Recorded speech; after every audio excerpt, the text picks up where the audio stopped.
All right, what is going on? It has arrived. We have made it. And talk about the Dakar is not letting these guys off easy this time around.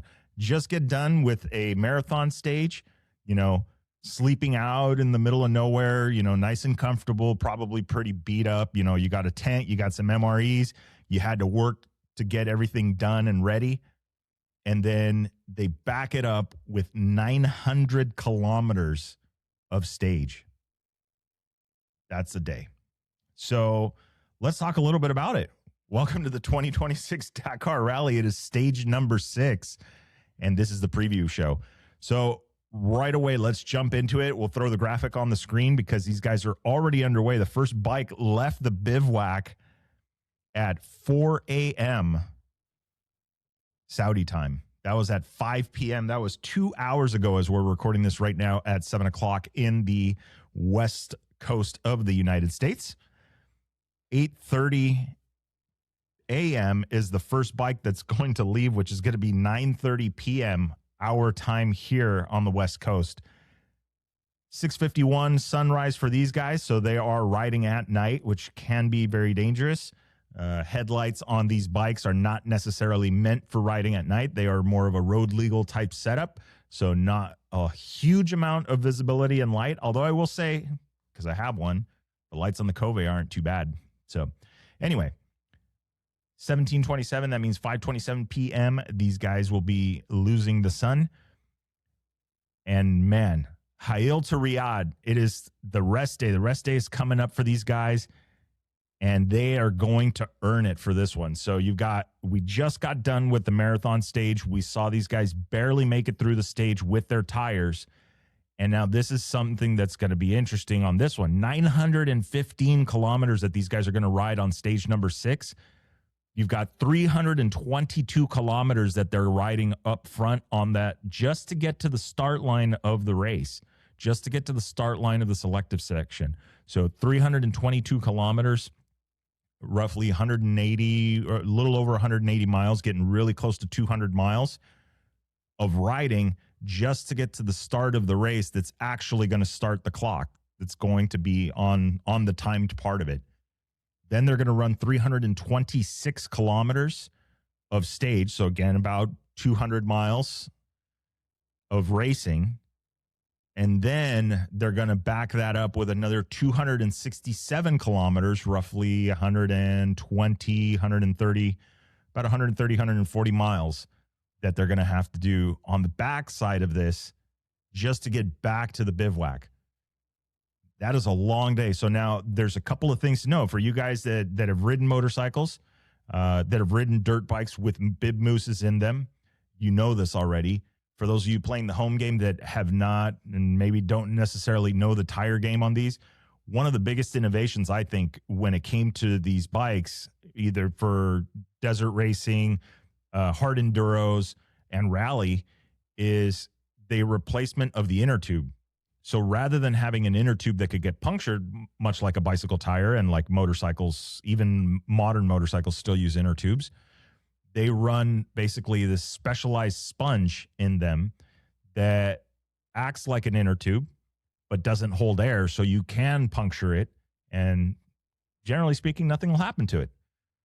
You do have to run a lubricant in it, though, because they do get extremely hot, or can get extremely hot.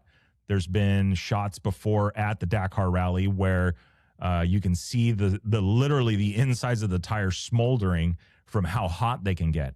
Now, that's definitely tire management. You overheat a moose on a road section, for instance, 322 kilometers of trying to get to the start of the stage. You're not managing your speed correctly. You're pushing the tire, and I would not imagine that they went out on the same mooses from yesterday's race, or from yesterday's stage, or the last two stages. So they've got fresh mooses in it. You know that they're going to get to the bivouac and they're going to put new tires, hopefully new tires, new mooses. The bike is going to get gone through. Hopefully the bike is in decent shape and it doesn't require or didn't require a complete rebuild before today. Factory teams, I'm sure, rebuilding the bike. Now you've got to put all of these kilometers on it once again. So these guys didn't get the best sleep during the bivouac, the refuge bivouac, I'm sure. They only had last night to recuperate from that basically 2-day stage. And then now you're sending them out on 900 kilometers. Now, okay, not too bad. 500 or so miles of that is, or, you're looking at about 400 and change kilometers, a little over 400 kilometers of just commuting. You get there, you get 322 kilometers, you get to the start of the race. Now you can push. Now you're in the dirt, less heat, less all of that stuff. Now you can really push the bike, race it. But then you still got to have just enough left in the tank, tire-wise, to be able to complete the 267 kilometers to get back to the bivouac. Now, in the case of, and you saw today on this final stage, Edgar Canet, one of the front runners at the Dakar, having issues with the moose, losing the tire completely, and then basically just running on a rim. That's what can happen. That's how far this can escalate to, and that can obviously lead to issues trying to even complete a stage because, okay, cool, you're running it on the rim, but at some point, if that rim completely lets go, spokes are gone, everything is toast, the bike's not movable, even if you wanted to try and push it. Maybe on the sprocket, maybe, but I don't know anybody that would be really ready to do that kind of thing. The best thing you can hope for is maybe a teammate or another competitor shows mercy and says, here's my tire, here's my wheel. That could be a thing. Sacrifice their Dakar. You never know. I mean, that's the tough part about this event. Sometimes it becomes a collective effort. So we'll see how this goes. Okay. So we already know the distance. I don't think I can harp on that anymore, how big of a deal this is for these guys to be going that distance. Let's talk a little bit more about what the stage looks like. So 213 kilometers, we know they're going to get fuel. They're going to get to the start of the stage. They're going to have fuel there. That's going to be fuel for the helicopter. So we're looking on the main graphics on the screen. We're looking at the main map. You can see it there. Kilometer 213, you can see they've got a coffee break. They've got fuel. That's for the bikes and the vehicles. And then at the start of the stage, they're going to have fuel for the helicopter. That is going to be a fueling point. Then the stage starts. Then you have a transfer section. So that starts at kilometer 78, and that transfer section goes all the way to kilometer 129. Now, what that can be is if it's a road section under a speed zone, it could be a sensitive area where they want competitors, where they're going to basically take them off the clock or have some kind of like neutralization or a speed limit imposed. They don't say that it was, they say it's a transfer. They don't mark it as a neutralization. So we'll see how they handle that one. There's a couple of barriers there. We'll look right now onto the stage briefing to find out a little bit more about that. But basically, they're going to do the transfer in. That's at kilometer 78. Transfer out. That means kilometer at 129. Looks like at that transfer out, they're going to have fuel, both helicopter and the vehicles and bikes. Then they move across further down into the stage. They've got some mountains in there. It looks like kilometer 187 is going to be control point 1. Then control point 2 is going to be at kilometer 205. And then they're going to finish the stage at kilometer 326. All categories, no trucks, are going to get fuel at kilometer 326.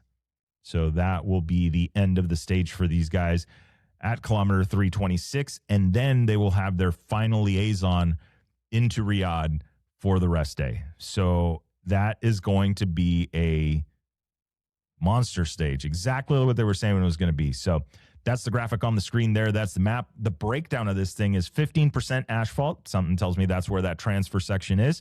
0% dirt track, 57% sand. Then we've got 28% dunes, 0% stone track. So we're done with the rocks. We're into the sandy and we're into the dunes. So as Mason, if you guys heard that quick stage remark from Mason this morning on stage 6, he said today was the day with the sands. He wants to get his sand stage out of the way, the jitters out, and move forward with the rest of the rally, which is what's going to happen. This is it. We've arrived basically at pretty much the halfway point. So now it's a matter of getting through this stage, getting into the rest day, and then onto the rest day, it's game on once again. You've got another one of those marathon stages coming up.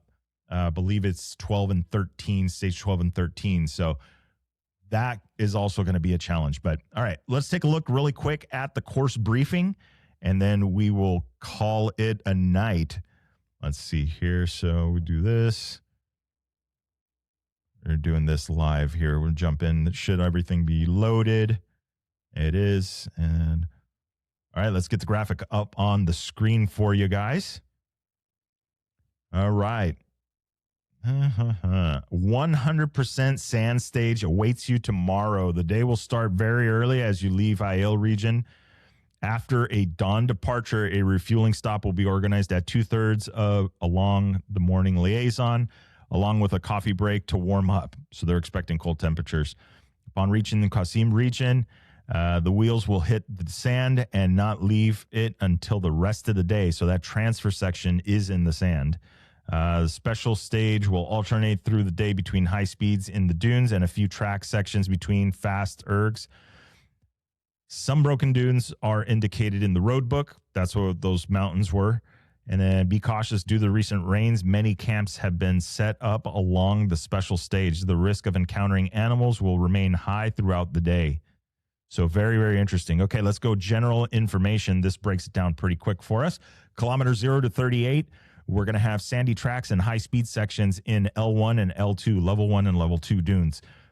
Kilometer 38 to 44, long DZ, long speed zone on the main track through farmland. So there we have it. That's that transfer section that we saw is actually, it is a speed zone. It is on farmland, and that's why they're slowing competitors down. So speed zone, super simple. You know those highway signs that tell us how fast we should be going? Okay.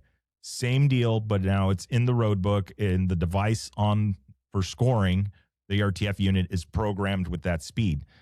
And unlike most people in California, not pointing fingers, if you're speeding and there's nobody around, nothing to be said.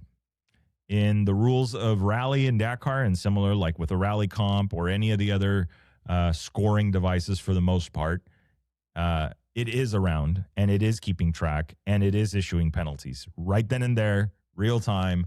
It lets you know. So this isn't a game to be played with the organization, as Carlos Sainz found out in a previous stage, having to pay a 600 euro fine for speeding.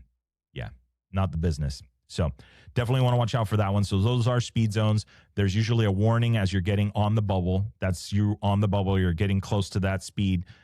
In the case of rally comp, it'll beep at you when you're on the bubble, and then it'll go to a solid tone when it's actually issuing penalties. There's a little bit of a buffer in there, but, well, I don't know if you want to really play with that thing in that sense. So, all right. So anyway, that is 44. That is 38 through 44. And then you've got kilometer 44 to 78, going to be sandy tracks and high-speed sections in the dunes, up to the transfer 129 to 309, alternating high-speed sections in dunes and fast sandy track trails between the ergs. Then you've got kilometer 309 to 318, fast tracks, and then 318 to these arrive selective section, rocky tracks, and whoops. That sounds like, since they were saying that it was sand, when they say rocky tracks, are they really rocks? They didn't mark stone tracks in the road book that we just covered, or the map that we just covered. So is that going to be hidden rocks? Is that going to be like what they encountered? I believe that was on stage 3. They claimed a few guys with that rock or the hidden root that was in the tree section there. What are these guys up against?